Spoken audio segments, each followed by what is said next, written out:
Compartimos un café con un nuevo invitado, Eddie Reyes, quien es egresado de la UPTC, de la licenciatura en Ciencias Naturales, a quien le damos la bienvenida y para que nos cuente cuál es la imagen que usted proyecta como persona y como hombre. Cordial saludo. Mi imagen de una persona transparente, trabajadora, emprendedora, capaz de poder ayudar y poder construir colectivamente, que eso es lo que más me gusta. ¿A quién se debe usted como, también dentro de su vida? A mi familia, a mi tía, que es como mi mamá, a mi esposa. Con ellos obviamente comparto constantemente y pues con el grupo de amigos en el cual construimos una propuesta colectiva para la universidad y para el departamento. Dentro de los aportes, ¿cuál considera usted que es el más importante como representante de los graduados de la universidad ante el Consejo Superior? Creo que tenemos 4 muy importantes. Primero, el tema de matrículas en condición socioeconómica para estudiantes. Eso era algo que como estudiante también lo luchamos en el año 2005 y lo logramos en el año 2017 ya siendo representante de graduados. Una propuesta que solicitamos al Consejo Superior que era eliminar la reelección de la UPTC. Consideramos que el tema rotatorio en condición democrática en la universidad es muy importante. La tercera podría ser el tema de constituir el departamento de graduados. La universidad tenía una oficina de graduados en el cual eran actividades pequeñas las que se realizaban, hoy es una dependencia bastante grande como departamento.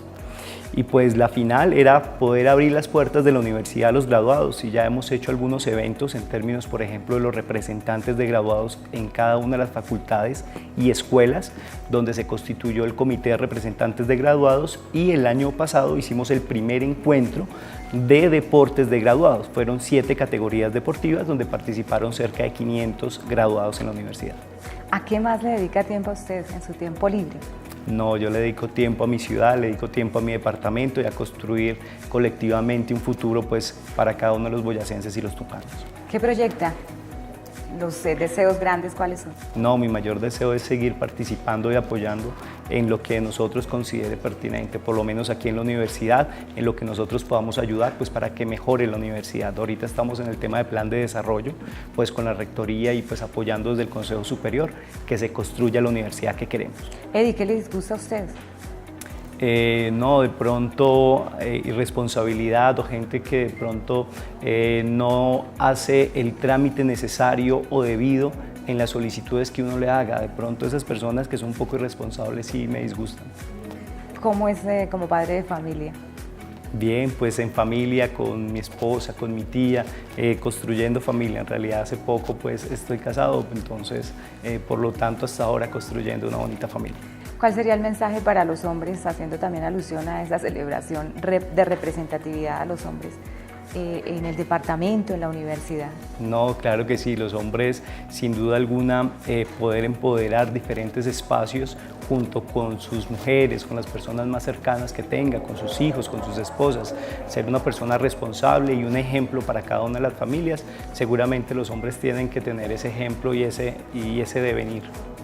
Bueno, muchísimas gracias.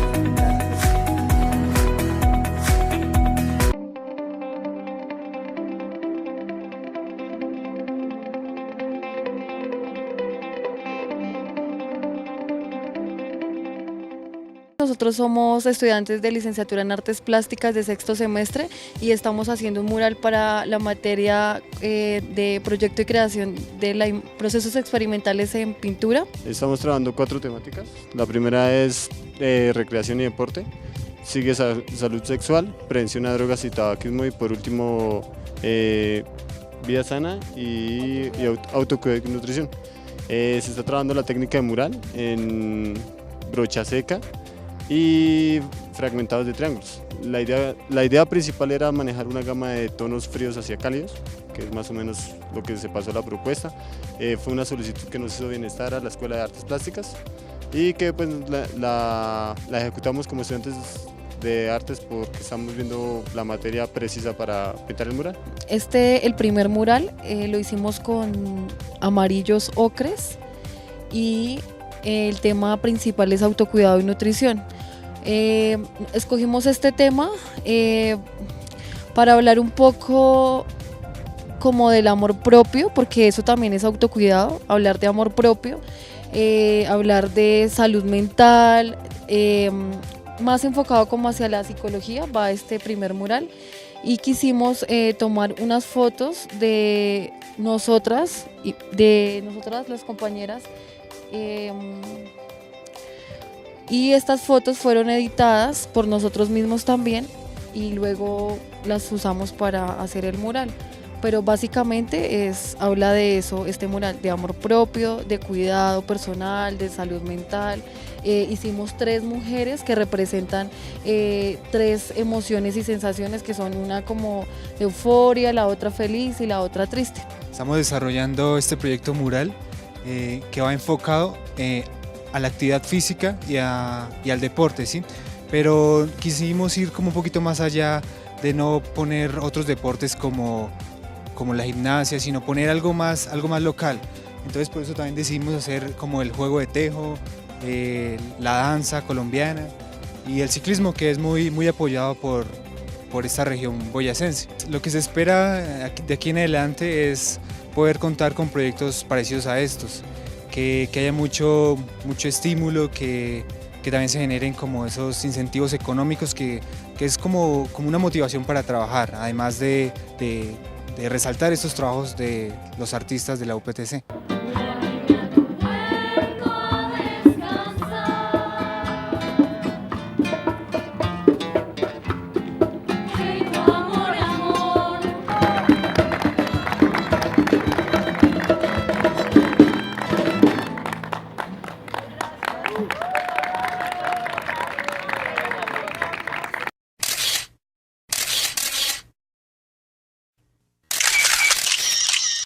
Hay que tener en cuenta que este proyecto está enmarcado en el sistema de alternatividad penal del Grupo de Investigación de Derechos y Medio Ambiente, con la doctora Mireya Mendieta y el profesor Manuel Restrepo.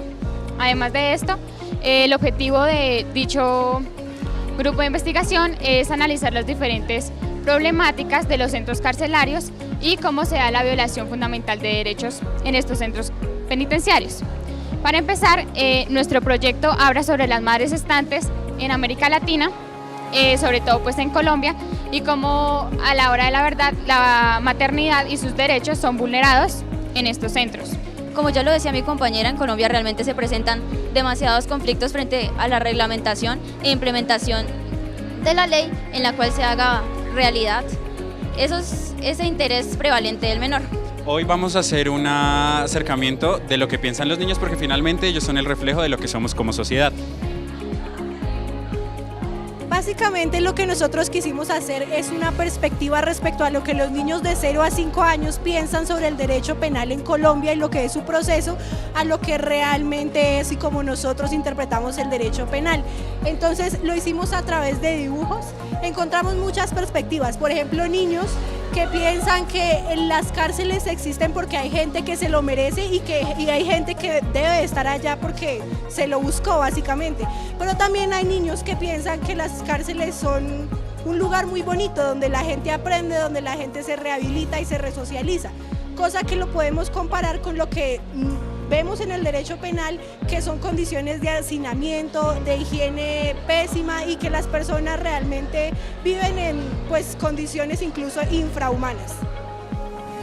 Entonces básicamente los objetivos de nuestro proyecto es el centrarnos en esta pequeña población. ¿Por qué? Porque para nosotros es más fácil corregir al niño que corregir al hombre. Nuestro objetivo principal es la creación de proyectos que les enseñen a los niños que hacer cosas de tipo criminal, entonces va a estar mal y ellos van a recibir una sanción. Dentro del desarrollo del marco del proyecto Sistema Alternativo Penal, tenemos las problemáticas de la comunidad LGBT en la cárcel. Aquí tenemos a la fiel viviente de estas problemáticas, Roxana, quien nos va a comentar lo que pasa dentro de las cárceles.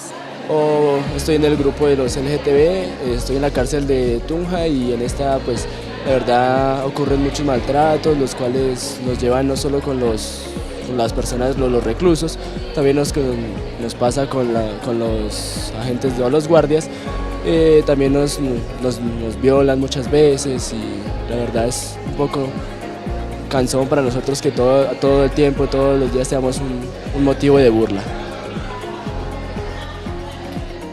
Vale, Roxana, muchas gracias. Entonces, dentro de estas problemáticas lo que queremos mostrar es como solución, realmente es una concientización en toda la sociedad colombiana. Realmente es un problema de fondo que no solo afecta dentro de las cárceles, sino que a la sociedad colombiana en general, pues no hay una conciencia social para mejorar este tema. Ese realmente, y desde ahí es donde radica la solución a las problemáticas de la comunidad LGBTI. Nosotros trabajamos aquí lo que es la discriminación que se le hace a la comunidad LGBTI en los sistemas penitenciarios, debido a que son constantemente vulnerados sus derechos, son discriminados, no se les permite la visita conyugal libremente como a un heterosexual y asimismo no se les permite implementos de arreglo como el maquillaje, entre otros.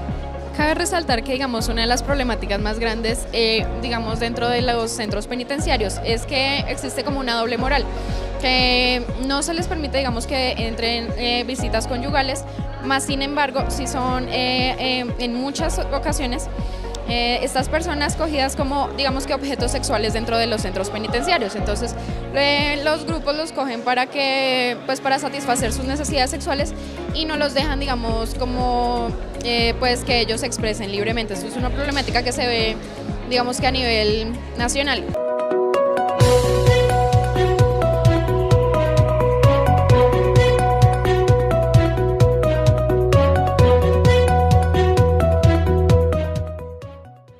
En nuestra serie de Mujeres de Ex Libris conoceremos la historia de la educación rural en nuestro país a mediados del siglo XX.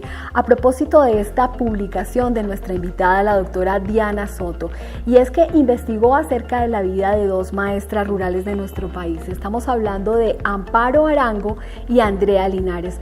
Doctora Diana, bienvenida. ¿Qué inspiró a estas mujeres a ser maestras rurales en esta época de nuestro país? Las dos maestras hay que ubicarlas en la época del conflicto de la violencia en Colombia en los años 50, que fueron desplazadas de su pueblo en Yacopí, que era un pueblo liberal y que fue quemado en 3 ocasiones por el hecho de ser liberal. Estas maestras salieron y la única manera que encontraron, bueno, la una sí por formación, que se había educado en el colegio de Soacha, pero la otra fue su medio para poder sobrevivir como una mujer separada de su marido por condiciones políticas y una mujer liberal, y el único medio que él encontró fue de manera laboral fue el ser maestra y por supuesto ser maestra rural. Uno de los estudios de caso es el de Amparo Arango, quien es además la madre de nuestra investigadora. Doctora Diana, ¿qué distinguió el entorno del ejercicio de esta maestra rural? El entorno que lo podemos comparar desde esa época con lo que se da en este momento es que las maestras, hablemos de las maestras en general de ese periodo del estudio que hicimos del año 50 al año 70, son maestras que se vinculan con la comunidad. Es que el espacio rural para ellas no era el campo, el espacio rural para ellas eran los padres de familia, eran las condiciones socioeconómicas de su escuela. En su mayoría, en el caso de esta maestra, la llamaron a maestra constructora de escuelas porque donde la enviaban no había escuelas, entonces empezaba a construirlas con la comunidad. Fue igualmente la época en su desempeño laboral en que inició el restaurante escolar, pero lo inició por condiciones no de una política educativa, sino por las necesidades que se daban con los niños que venían de 2-3 horas de camino para llegar a la escuela. Entonces ella y algunos con bastantes dificultades económicas, ella lo que hacía era una olla común, que se podría decir en esta etapa de los desplazados, una olla común para todos los niños, donde decía el que llevaba el pedazo de carne lo metía en la olla común y decía, pues se le daba así al niño que lo traía, pero la sustancia de la carne le quedaba para el resto de los niños. Es decir, es una forma del imaginario de la nutrición para los niños. Igualmente son maestras que eran consejeras, eran costureras, le enseñaban a la gente a coser. Los sábados y domingos, como vivían en la escuela, que no sucede ahora en este momento, se desplazaban a las casas de los niños, entonces conocían cada una de las familias, las condiciones de vida de cada una. Y en este caso, esta maestra, su padre había sido médico, un médico de pueblo, pero aprendió la manera, viendo posiblemente los partos, entonces fue también partera, atendió en esa generación a la mayoría de los niños de varias de sus escuelas. Resumiendo, podríamos decir que era una labor de conocimiento de su comunidad, de liderazgo en la comunidad, de ayuda a la comunidad y de compenetrarse con los niños, pero no, es decir, no es solamente el enseñar, que la semana pasada que estuvimos en un taller de educación rural en una escuela normal, donde se cree que lo fundamental es lo que pasa en el aula de clase. No, no es lo que pasa en el aula de clase. Yo creo que tenemos que aprender de estas maestras de esta época que lo fundamental es lo que está fuera del aula de clase y que lleva a estos niños a esta escuela. Doctora Diana, otra historia contada en este libro de la Escuela Rural en Colombia es la de Andrea Linares, también de Jacopí, de cuna liberal, pero con la particularidad de que luego se casa con un conservador. ¿Cómo fue el ejercicio docente de ella? Esta tiene un caso muy particular, es decir, en aquella época la madre de ella fue una madre, es decir, fue una niña que nació, que se denominaba en la época hija natural, por lo del padre que no le daba el apellido. Entonces un tío se hizo cargo de ella y consideró ese tío que la manera de poder sacar adelante a su sobrina era mandándola a estudiar. La mandó a estudiar a Soacha, entonces ella estudió su primaria y 4 años de bachillerato, lo cual le daba un diploma de maestra. El ejercicio de ella es que inicia desde muy joven, realmente volvió a su pueblo, en Jacopí, pero en una zona que se llama Ibama, allí como maestra rural, pero se casa con un conservador. El hecho en este periodo de tiempo que su marido fuera conservador, ella tuvo que volverse conservadora porque su marido no permitía que fuera liberal, aunque estaban en una zona liberal. El ejercicio docente de esta maestra es igual, de una vinculación con los padres de familia, con la comunidad en general, pero con la característica que su marido siempre le estaba acompañando. Es decir, estamos como a comienzos del siglo XX, cuando la maestra, para poder ser maestra, tenía que tener el permiso de su padre o de su marido, en este caso igualmente. Pero fue una maestra, tanto las dos maestras se distinguieron por algo, es que era muy necesario la educación de la mujer, y por eso en ese sentido en las reuniones comentan tanto las hijas de Andrea, la familia, que en todas las reuniones de padres de familia y exalumnos que pudimos y exalumnas que pudimos entrevistar, dicen que ellas estudiaron gracias a que estas dos maestras en cada uno de sus ámbitos insistieron con los padres de la necesidad de que siguieran ellas estudiando. Doctora Diana, ¿se formula usted una pregunta de investigación alrededor de esta historia de vida de las dos maestras? Y es si la afiliación política con su historia de vida incidió en el desempeño docente, en la adaptación, el liderazgo, el impacto sociocultural local en la zona rural de Boyacá y Cundinamarca, que estaba, como lo ha mencionado, atravesada por la violencia política. ¿Qué pudo concluir?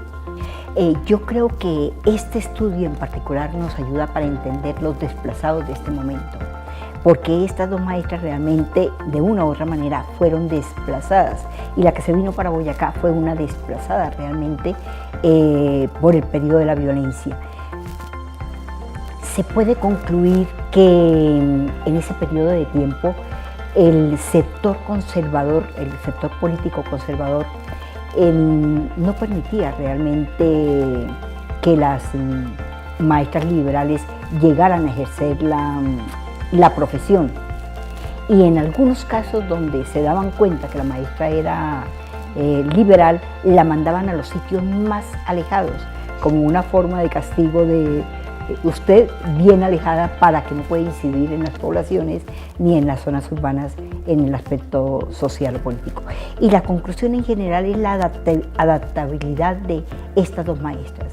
Son dos maestras que se les denominaba en su pueblo que eran de la high, es decir, de la clase alta se puede decir, y que luego cómo tienen que asimilar formas de vida completamente diferentes a las que estaban acostumbradas y a las cuales se adaptaron y salieron adelante, que se podría decir lo que se denominaría en este periodo una resiliencia, es decir, su actuar en la profesión docente les permitió que su vida se llevara a cabo de una manera diferente y con apoyo de la sociedad y con productos que son reconocidos especialmente por sus egresadas de las escuelas rurales. Liderazgo en lo rural, adaptación, labores desde enfermera casi hasta partera, vinculación al sindicato, estar militando en la vida sindical, entre otros aspectos los que usted podría leer si se acerca a este libro, La Escuela Rural en Colombia. Doctora Diana, ¿cómo este libro ha inspirado toda una labor investigativa alrededor de las maestras rurales? De este libro partimos para analizar, por ejemplo, la maestra rurales en Guatemala, con historias de vida, de la maestra rural en Iberoamérica, donde ya entonces empezamos con la zona cundiboyacense, luego nos fuimos a Guatemala y luego tomamos 14 países de Iberoamérica, con 65 investigadores y producto es este libro y otros que estamos publicando y que estamos publicando ahora con otros continentes, dedicados a la educación rural y estableciendo las diferencias, características y puntos en común.